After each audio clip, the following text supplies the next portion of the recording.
In today's episode of Health Theory with Dr. Daniel Amen, we discuss why football is worse for your brain than cocaine, how to interrupt negative thinking patterns, why low-fat diets may cause depression, and what you can do to improve your brain function right now. Hey everybody, welcome to Health Theory. Today's guest is Dr. Daniel Amen, a double board certified psychiatrist who also happens to be a 10-time New York Times bestselling author. He is arguably the world's foremost expert in brain scanning, and he is responsible for scanning roughly 100,000 brains in his career. Discover magazine named his breakthrough brain imaging work as one of the top 20 stories in science in 2015, and the Washington Post called him the most popular psychiatrist in America. Now, having said all of that, knowing what you know about the brain, how do we take a good brain and make it great? Well, I love that idea. It's really three simple things. And the first thing is you have to care about it. When I first scanned myself in 1991, it wasn't good.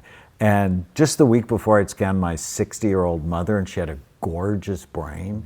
And so I created brain envy. I wanted her brain. So here I am. I'm a double board certified psychiatrist. So for people who don't know what that means, so I'm a general psychiatrist and I have a specialty in kids. I'm a child and adolescent psychiatrist. I'm a physician. I'm highly educated and I don't care at all about my own brain, right? I love watching football on Sunday. And when I saw my brain, I'm like, ouch, this can be better. And so how do you make it better? Well, the second thing is you avoid anything that hurts it. And I have a mnemonic we can talk about called Bright Minds.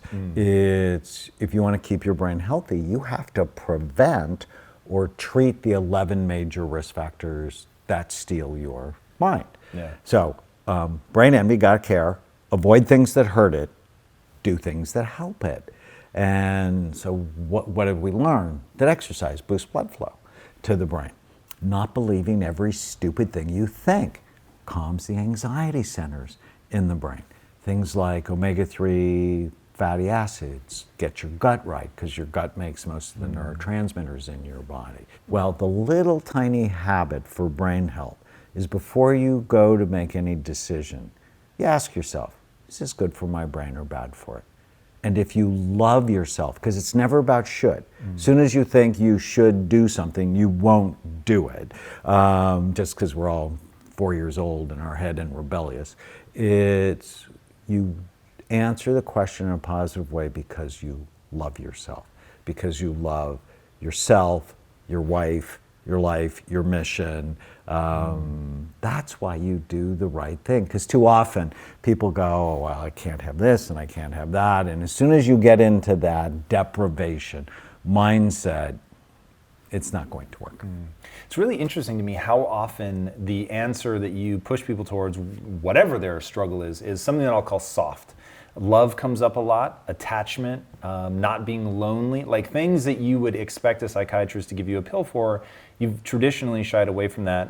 Obviously, it can be very profound, but that you're leading people to do maybe easier or more basic things first. What are some of the just dead simple, easy things that people should be thinking about with protecting their brain? Because if they want to answer, I want to do something that's good for my brain, but they don't know what that is.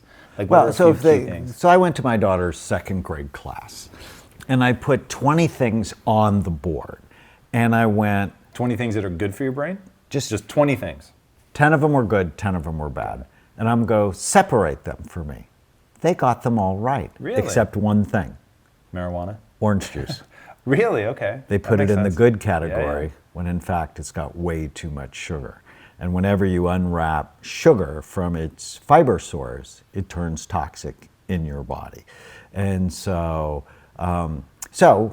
is this good for my brain or bad for it? Or is it good for my child's brain or bad for it? And they come to you and they want to play football. Where does that fall? It falls in the bad category. Brain is soft, about the consistency of soft butter. Your skull is really hard and it has sharp bony ridges. No, don't let them do that. And I had one billionaire, he goes, but my son really wants to do it. And I've hired this, NFL coach. And I'm like, oh, well, if he told you he really wanted to do cocaine, would you go get him a dealer? Because it's the same freaking thing. right? Because I have scanned, we have 150,000 scans on people from 120 countries, and contact sports damage the brain about the same as cocaine. Whoa. I knew it was bad. I didn't know it was that bad.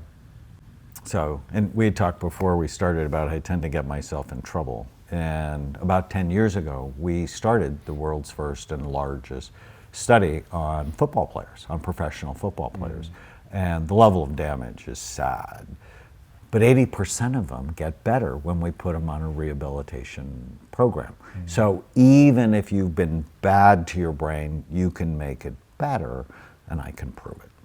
I've spoken to my audience about it before, but the thing that led me to you was massive anxiety that seemed to be getting worse by the day. And one of the things that helped me was crushing the ants, the automatic negative thoughts, and becoming a pattern interrupt and stopping that. Walk people through some of the things that aren't necessarily, because we'll get into diet, but that aren't diet related, that are really just the way that they allow themselves to think, whether it's the brain getting stuck and looping around repetitive negative things, whether it's negative thoughts that they never interrupt. Like, what are those things that really cause people problems that they may not even be aware of? We have a brain health assessment online. People can go to brainhealthassessment.com and go, which of the 16 brain types do you have? So let me take just a step back and then I'll answer that question. Whenever I see someone, so if you came to see me, I'm always thinking about the 4 circles of your life. So I'm thinking about your biology. So with anxiety, my first thought is areas in your emotional brain just are working too hard. And so it's driving that anxiety. So what's the biology? What's the psychology, which is how do you think and the environment that you grew up in? What's the social circle? Because if you're around a lot of irritated, angry, negative people, you're more likely to be anxious. And what's the spiritual circle? Why do you care? Why you're on the planet? What's your deepest sense of meaning and purpose? So I'm always thinking bio, psycho, social, spiritual, and that way I end up helping whole people, not just, oh, you're anxious, take Xanax, because that's the quick answer. That if you go to Kaiser, for example, and I just hired a doctor from Kaiser and he saw 25 patients a day.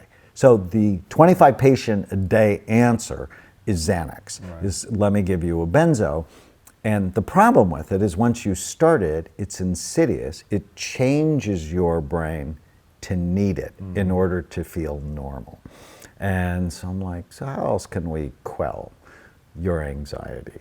So there's some simple supplements like GABA, or one of my favorites, magnesium, that can be really helpful. But the psychological one, there was one day I was at work and I saw 4 suicidal patients, and that's hard for me. And then I saw 2 couples who hated each other, and 2 teenagers who ran away from home. And so at the end of the day, I was worn out, and I came home to an ant infestation in my house. And I'm cleaning up thousands of ants, and I'm like, and then it just hit me, ant, automatic negative thoughts. My patients are infested. And the next day, I went to work with a can of ant spray. And I put it on my coffee table. And I'm like, we need to help you get rid of these things that are infesting your mind. And they liked that. It was just something they could grab onto. So here's the exercise. Whenever you feel sad or mad or nervous or out of control, I just want you to write down what you're thinking. And ask yourself if it's true. And I have a process, so I don't know, if you want, we could do it together. Pick a thought, any thought you want to share, and I'll teach you how to put a stake in it. This is never going to work. Okay. So here are the 5 questions. Is it true? It certainly could be true, yeah. But is it true?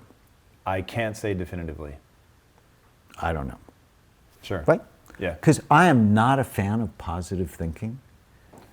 I am not. Interesting. Positive thinking kills way too many people. I'm a fan of accurate What do you mean thinking. it kills too many people? What do you mean? So they did a study at Stanford, 1921, on 1,548 10-year-old children.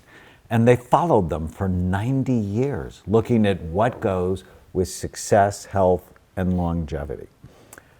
And it wasn't the don't worry kids. It wasn't the happy kids. In fact, the don't worry, be happy kids died the earliest from accidents and preventable illnesses. The kids who lived the longest were the conscientious kids. The kids who said they were going to show up at a certain time and they show up on time. Mm-hmm. The kids who got their homework done. The kids who were responsible, who actually had a bit of anxiety, because anxiety prevents you from driving at 125 miles an hour down the freeway in the rain, right? You need some anxiety. Obviously, too much, it makes people suffer. Mm-hmm. So this isn't going to work out. Is it true? I don't know.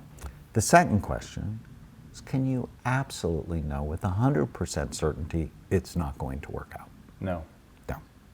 Third question, how do you feel when you believe the thought it's not going to work out? Bad. Anxious. Do you feel uncomfortable, impending doom, this sense that, it's overwhelming, you don't want to look at it, you want to turn away, you want to go do things that are fun, that are just easy, immediate gratification, eating the marshmallow immediately. It's sort of all at a limbic level, it's just emotion.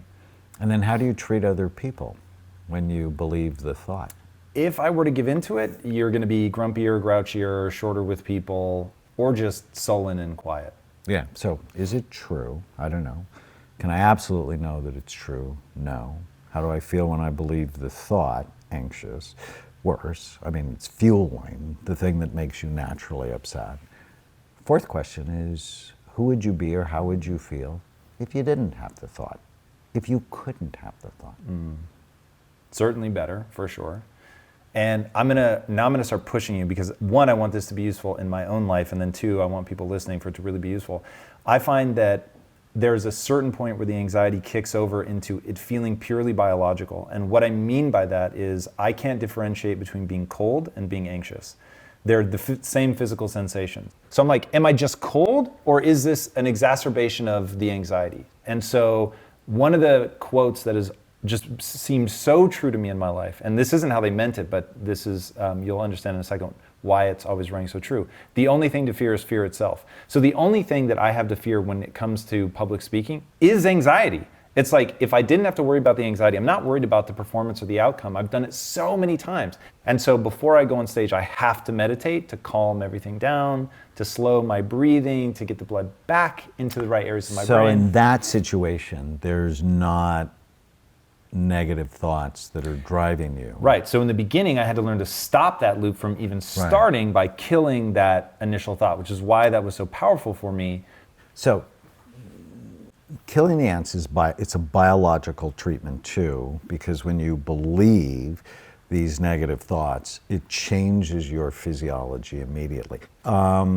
So how would you feel if you didn't have the thought? Better, you said. So the fifth question is my favorite question.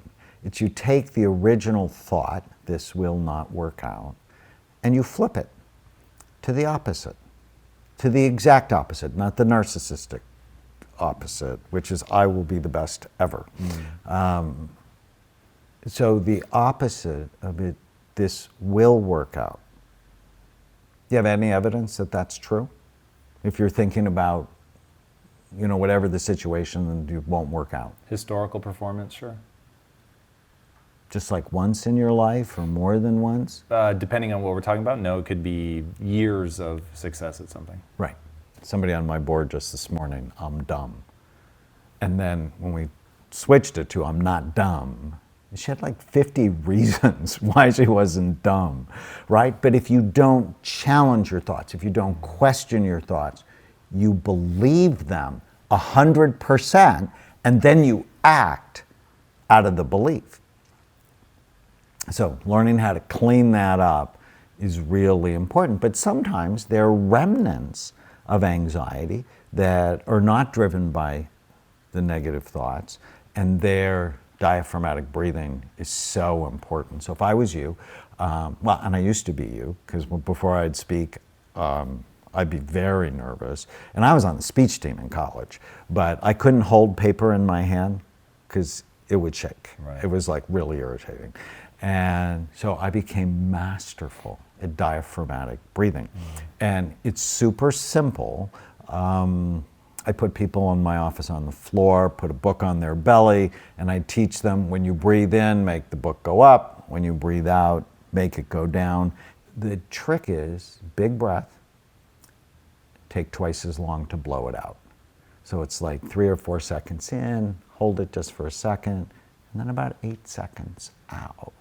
And that triggers a parasympathetic response. So you know the difference between the fight or flight response. You have a sympathetic response where we're really anxious, our hands get cold, so that's the cold connection. They start to sweat, our muscles get tense, our breathing becomes shallow and fast, which is inefficient for the brain. And you want to run away or you want to hit something. You want to trigger the opposite. It's called a parasympathetic response, and that breathing pattern will do it. Also, holding something warm will do it as well. And for some people, they'll just put their hands under warm water.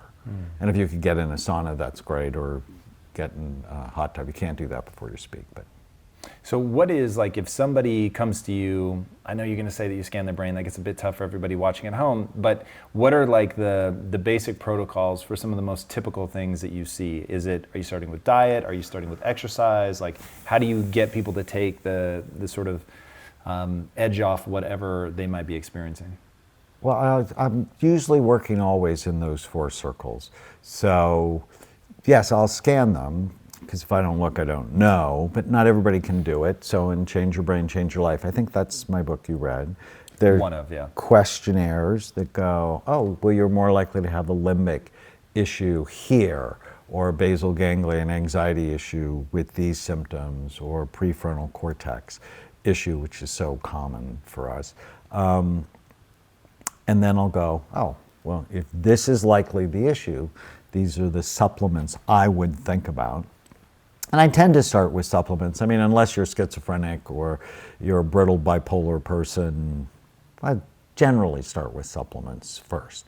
And so at home, people can go to brainhealthassessment.com, find out which of the 16 types they have, and then we'll work on the biology.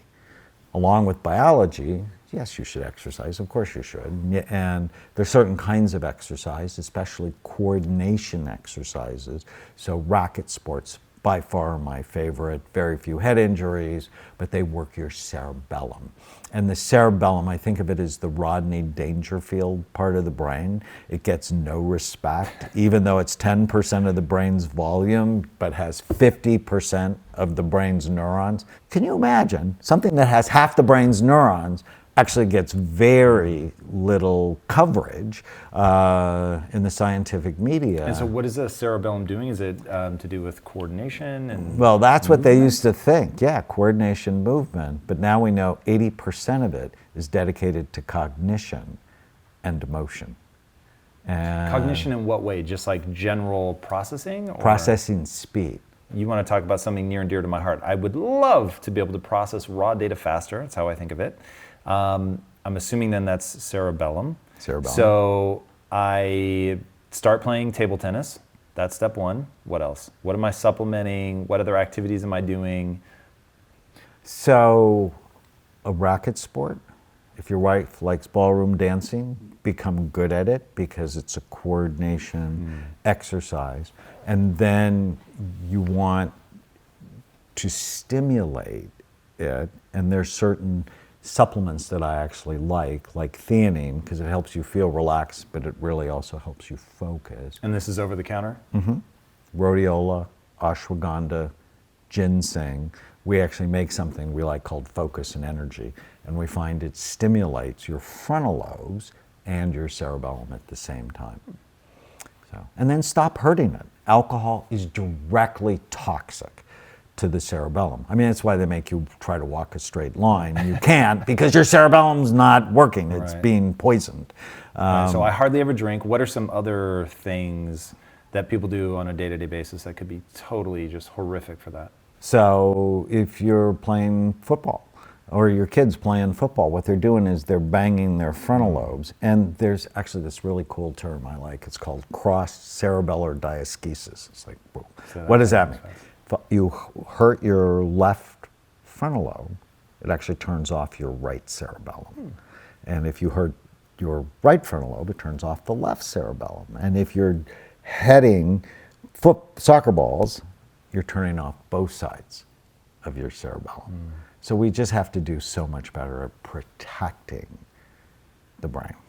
Talk to me about diet's impact on that. What are some main sort of ballpark things that you should be pulling out? You know, it's not hard. And again, if I put these things on the board, people would get it. Sugar is pro-inflammatory.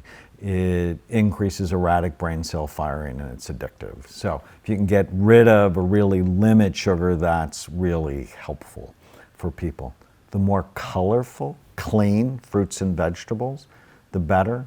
The one misnomer people often have is, oh, I should go on a low-fat diet.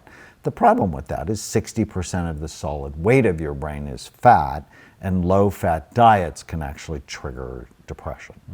And so I like healthy fat, fish, although clean fish. And so swordfish is out. I never would have that. It's just loaded with mercury. And I'm a huge fan of salmon, wild salmon. Avocados, they're like God's butter, right? It's just a great brain food for you.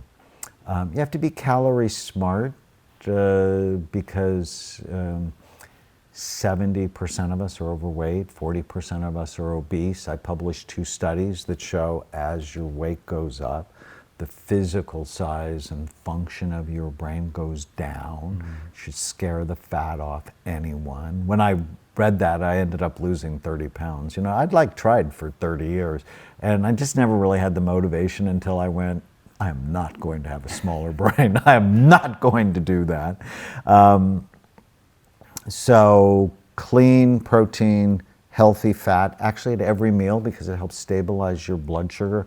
One of the biggest things that will steal your mind is have a high fasting blood sugar level.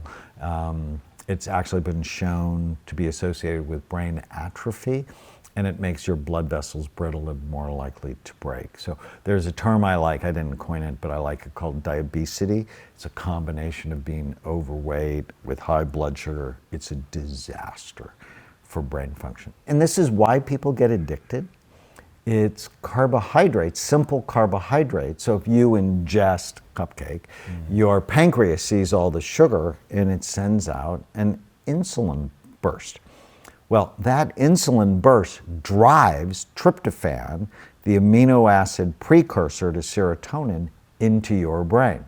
So when you eat bread or pasta or potatoes, your brain likes it because it feels happier, it feels more relaxed. Now the problem is it kills you early. And so you have to sort of take this. But you know, the other thing that drives tryptophan into the brain is exercise. And so, and many of my athletes, they exercise intensely so they don't get depressed. And when they get hurt, they get depressed because they can't get their antidepressant fix. And so they'll go to sugar, and then that'll make them feel terrible about themselves. And so know what's good for tryptophan to getting into your brain and know what's bad. So before we started rolling, you said something so fascinating. And you said if I were basically an evil genius and I wanted to just absolutely destroy people's health, I would create what kind of lifestyle? So let's just take this mnemonic I've created on how to keep your brain healthy. It's called Bright Minds. And so if I was the evil ruler, the B in Bright Mind stands for blood flow. Is I would give all children social media and video games and encourage them to play as much as they could, because that would drop blood flow to their brain. Brand new study, the more screen time, the smaller the brain. That's it's a interesting. little Why? horrifying. Well, one, they're not going outside.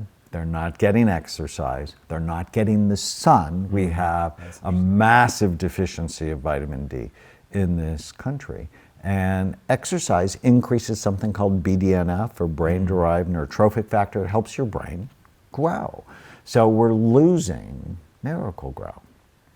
Retirement and aging is the R in bright minds. If I was an evil ruler, I would let everybody retire at 55 and not have to, and then I'd put them in front of the TV there and make them angry at, whatever political fight is going on. The I is inflammation, which comes basically from low omega-3 fatty acid levels, processed foods, gut problems. And so I'd like, nobody gets fish in my kingdom.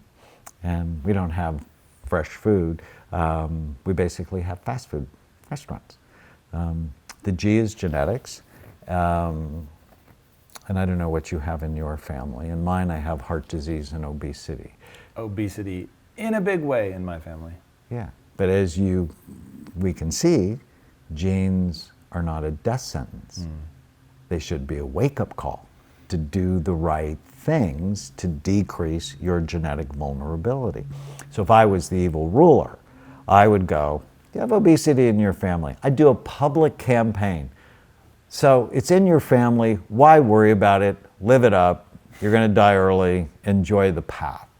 As opposed to what I think is actually more rational is you have this vulnerability, you need to be really serious about your health. H is head trauma. I'd encourage all kids to hit soccer balls with their head, to play tackle football, to ride horses. And people go, well, why are you down on horses? It's like, well, what killed Superman? It was a horse. I can't tell you the number of patients I see who had serious addictions because they had fallen off of a horse and had no frontal lobe function. The T is toxins. So if I was the evil ruler, I would get rid of all of the environmental protections so that we are filled with air pollution, water pollution. And I would tell the manufacturers they don't have to put the ingredients on the labels, not only for food, but also for personal products. And one of the things like parabens and phthalates are hormone disruptors. And aluminum, when we're putting them on our body, whatever goes in your body, goes on your body, goes in your body, becomes your body. I'd think of alcohol as a health food. We've certainly had that craze. I would legalize, not only legalize marijuana, but it's like, let's not say it's good for us because all of my published research says it's bad. Now, does that mean if someone's dying of cancer and it'll help their pain and help the nausea and help them eat, God bless them, right? I mean, so let's be rational about it. I just saw someone who'd been smoking pot for 50 years and his brain was remarkably older than he was. The M is mental health. And if I was the evil ruler, I'd create CNN and Fox News. And that ruins people's health because they always lead with negative, they increase anger and frustration and polarization. The more you're exposed to it, the angrier you get, and the more it separates you from other people. The I is immunity and infections. I would belittle people who are testing patients for Lyme disease. My great stories are patients who have Lyme. One girl, she's 16, she became psychotic after a visit to Yosemite, and she had 3 psychiatric hospitalizations. None of the medications worked. She became a shell of herself. She came to our clinic. And I'm like, so what happened at Yosemite? And her mother said, we were surrounded by 6 deer. And we thought it was a magical moment. She got bit by a deer tick that caused Lyme, that then caused her to lose her mind. And on an antibiotic, she got her mind back. The N is neurohormone deficiencies. And so letting kids hit things with their head actually drops their hormone levels.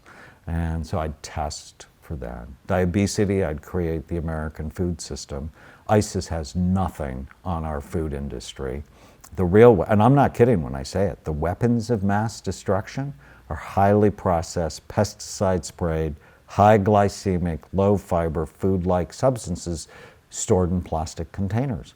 They're ruining our health. If I'm right, and I'm not the only one who's published this, there's been, I think, 20 other scientists.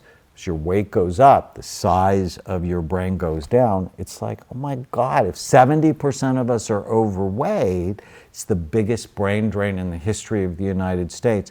In fact, it's a national security crisis because they're not as many people are eligible to sign up for military service because we just have an unhealthy population. And if I was an evil ruler, I would create screens that have blue lights because they disrupt sleep, because the S in Bright Minds is sleep. So there's so many things happening that it gives me pause about the society we're raising our babies and grandbabies in. I was going to say, a lot of what you're describing sounds like what we're encountering every day. So if that's the way to really mess people up, then what is the lifestyle that is going to help us supercharge? So you talked about sleep. Where should we be at? How much sleep are we talking about? Does time of day matter? And not just sleep, what is the idealized lifestyle? So if we just go back through those Bright Minds risk factors, so with blood flow, it's exercise. Simple supplements like ginkgo and vinpocetine boost blood flow to the brain. Simple foods like beets or cayenne pepper, rosemary. So there are dietary things you can do. There are lifestyle things. Exercise One thing on is blood so flow important. you've said that I thought was really interesting is what happens in the heart happens to the brain, happens to the genitals. And what's the stat on the number of 40 and 50 and 60-year-olds that have erectile dysfunction? It's insane. 40% of 40-year-olds. 70% of 70-year-olds. And if you have blood flow problems anywhere, it likely means they're everywhere.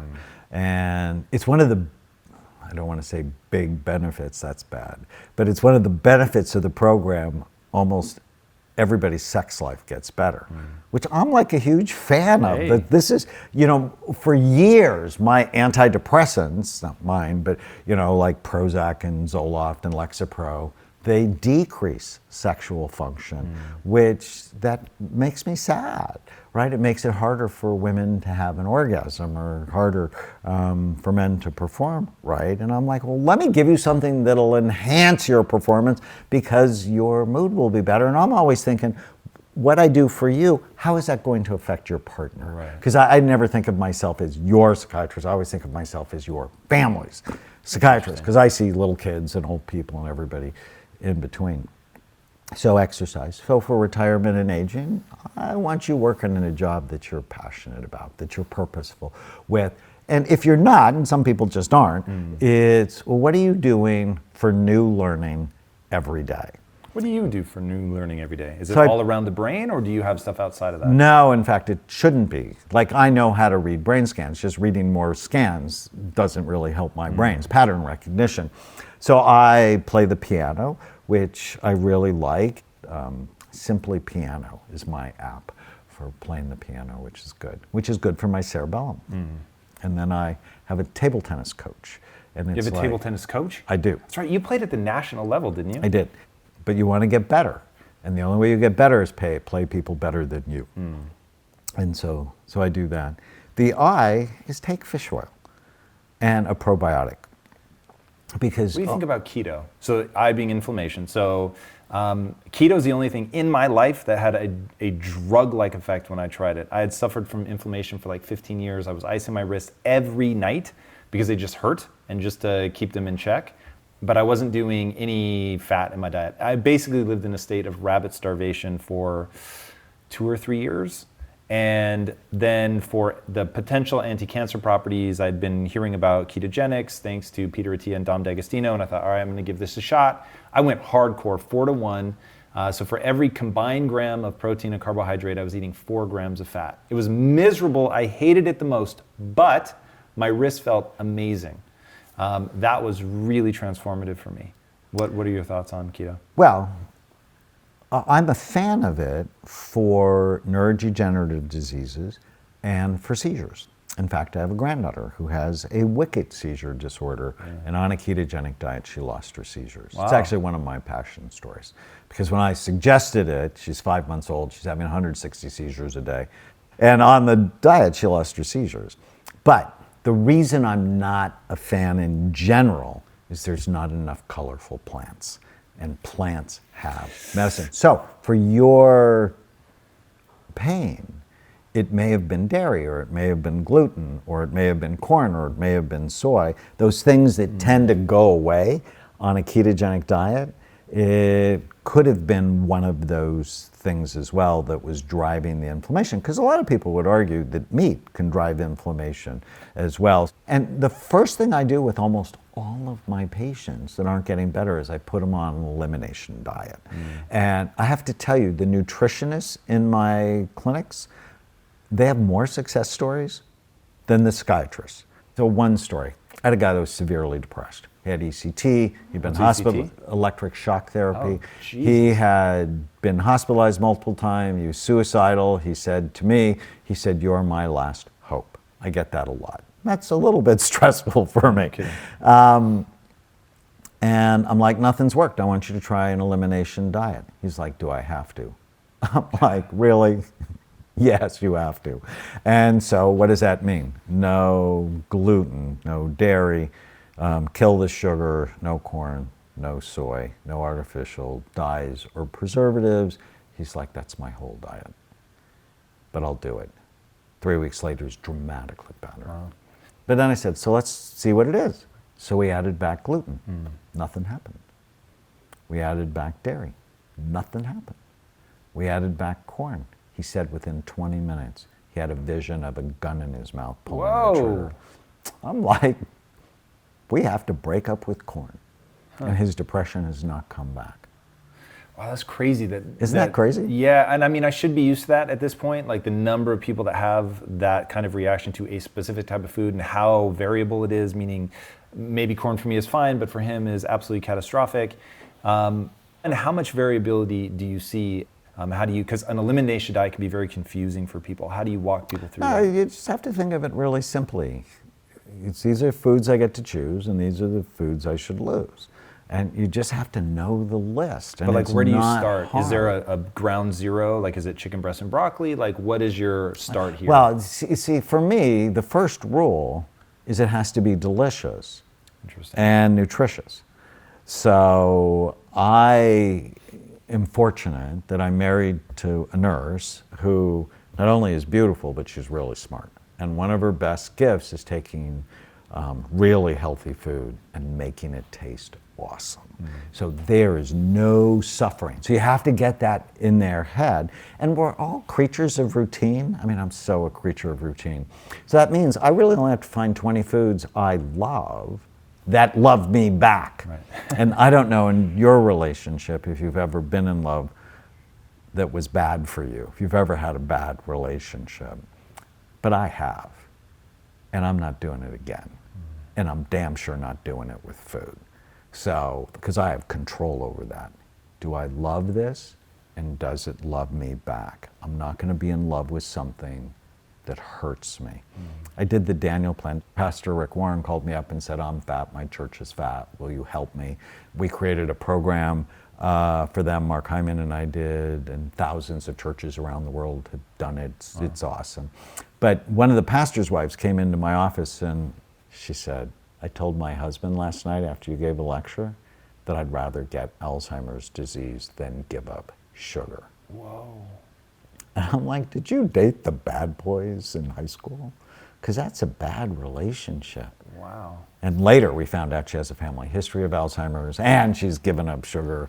But the insanity around food is crazy. Dude, that like actually makes me emotional. That's crazy. It's crazy. But so many, they're attached to, you know, at the holidays, this is how my mother loved me. So if I give this up, it's like giving up my mother. And you really have to understand the attachments to the different foods they have, but then get them attached to new foods by showing them it could be both delicious and nutritious. I was watching or listening to a podcast that you did with somebody, and they were asking you like final questions, and they said, what do you wish you were better at, or something like that. And you said, the one thing I wish I could do was get more people to change. And I thought, God, I so get that. Like, I totally agree with you. But I imagine it meaning that you tell people, hey, this is what you need to do. Like, even your own father for years, like, wouldn't listen. And then obviously he finally has his breakthrough moment. But what have you learned in all of that to get to the point where you have maybe a better success rate than somebody else, even though still far too many people would rather get Alzheimer's and can actually say it out loud, which is just beyond crazy to me. But where have you had successes with that? What are some takeaways that people watching this can try to implement? Because I know it is true, even if it's only me, there are people watching this that either they need to change, or maybe more importantly, someone they love needs to change, and they just don't know how to help them. Well, if you're going to help someone else, and my dad's story is a great story, you have to live the message. If you don't live the message, you suck as a messenger. And too many physicians don't live the message of health, and so therefore they're not good at changing behavior in their patients, and so they end up just one medicine after the other, which I think is bad medicine. So the first thing is you have to live it. And then you have to find smart ways to get them interested. So I start an exercise with all of my patients called the one-page miracle. So on one piece of paper, I want you to write out what you want. What do you want in your relationships, in your work, in your money, in your physical, emotional, and spiritual health? What do you want? Write it down. And then I want you to ask yourself, does your behavior get you what you want? Because I realize nobody does it because they should do it. But they're more likely to do it if it fits, if it's their goal. So I want to live a long time because I love my mission, I love my wife, I love my kids, I love my grandkids. So you have to understand, so why do you want to be healthy? So that really becomes primary. So you live it, you get them into what their motivation is, and then you make it as simple as possible. Is this good for my brain or bad for it? Start every day with today is going to be a great day, because then your unconscious mind will find why it's going to be a great day. Or end every day with, well, what went well today? Just to begin to direct your mind. So I find I have to make it really simple. And I have this huge benefit. I have pictures. 30% of the brain is dedicated to vision. And so I can show you, here's a healthy scan, here's your scan. I'm sort of hoping you'll get some anxiety over it, right? Ramp up your anxiety so you do better. That's what I've seen. I had this one guy from the Valley came to see me, and his wife was concerned, he was really depressed, and his brain looked like he had Alzheimer's disease. And I'm like, how much do you drink? And he's like, I'm never drunk. I'm like, that's not the question. How much do you drink? And he was like having 3 scotches a day. Whoa. And he was overweight, and I added up the calories that he was drinking a year at 3 scotches a day. It was 30 pounds of fat he was putting on his body just from those calories. But when he saw his scan, he got appropriately anxious, stopped drinking, started with the Bright Minds habits, and completely transformed his life in 6 months. Wow, that is really pretty extraordinary. One thing, again, you keep throwing out these little nuggets that I find so interesting, is starting the day, putting your feet on the ground and saying this is going to be a great day. Like these, I call them soft things, but they're so powerful. One thing you talked about that I absolutely love is, I forget the exact phrase you used, but basically to bathe in happiness, to just drink that in. One, why is it important? And then 2, how do we actually do that? Well, in my new book, Feel Better Fast and Make It Last, which I'm really excited about, there's an exercise in Feel Better Fast. It's about flooding all 5 of your senses at once with happiness. I mean, that's why you have senses. It brings the world in. Well, why not bring it in a happy way rather than in a terrifying way? So they're visual things like images of nature. Although on my phone, it's like, here are my favorites. And I can just go to it and it makes me happy because it triggers happy memories for me. Listening to sounds of nature, like the rain or the ocean, or certain music, like for me, it's Good Vibrations from the Beach Boys. What are the scents? What are the touches? What are the tastes, the smells that can trigger happiness? So vanilla, of all things, honeysuckle, jasmine, have been found in scientific studies to trigger happiness. It's really interesting. And if I remember right, there's something about smell. It's the one sense that doesn't go through like a relay station in the brain. It's like processed directly. It's goes really right to your limbic brain. And so smells will trigger either intense happiness or sadness. Really interesting.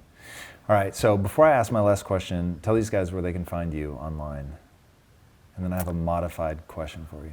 AmenClinics.com is a great place. We also have BrainMD Health for our supplements to take the brain health assessment, brainhealthassessment.com. And they can find Feel Better Fast, Amazon or Barnes & Noble, wherever books are sold. Nice. All right, my last question. Normally I ask people just what the one thing they can do that will have the biggest impact on their health. But for you, I want the one thing in each of the 4 areas. I thought that was so interesting that you think when you're treating a patient of those 4 areas that really make up the whole human. So in each of those 4 quadrants, what's the one change that they could make that would have the biggest impact on them? So under biology, it's this tiny habit, 3 seconds. Is this good for my brain or bad for it? You need to know the list. But if you love yourself, you're going to do the right thing. Under the psychological circle, is it true? You should just carry those 3 words around everywhere you go, because the thoughts that just pop into your head, my wife doesn't listen to me, the traffic today is going to be terrible, it's like, is that true? In the social circle, what have I done today to enhance my relationships? And I know, because relationships are the one thing that can make you immediately feel better or homicidal. And so how can you enhance your relationships? And spiritually, what am I doing today that's purposeful? Because purposeful people live longer. They're happier. They actually have less risk of dementia. Amazing. Awesome. Daniel, thank you so much for joining me. That was really awesome.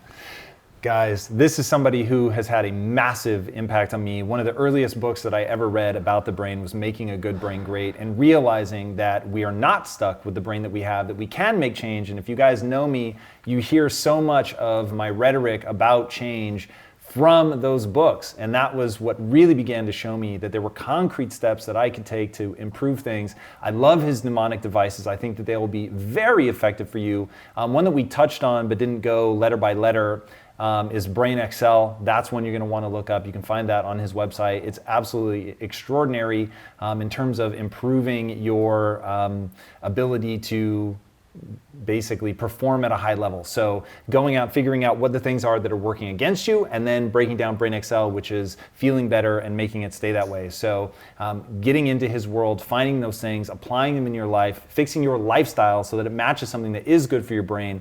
I think it's fascinating that he said that you can give it to little kids and they can sort it out in terms of what's good for your brain and what's not. And yet, as adults, we're hearing crazy ass phrases like, I would rather get Alzheimer's than give up sugar. And so really coming to terms with what you want to achieve and then the steps you have to take to get there.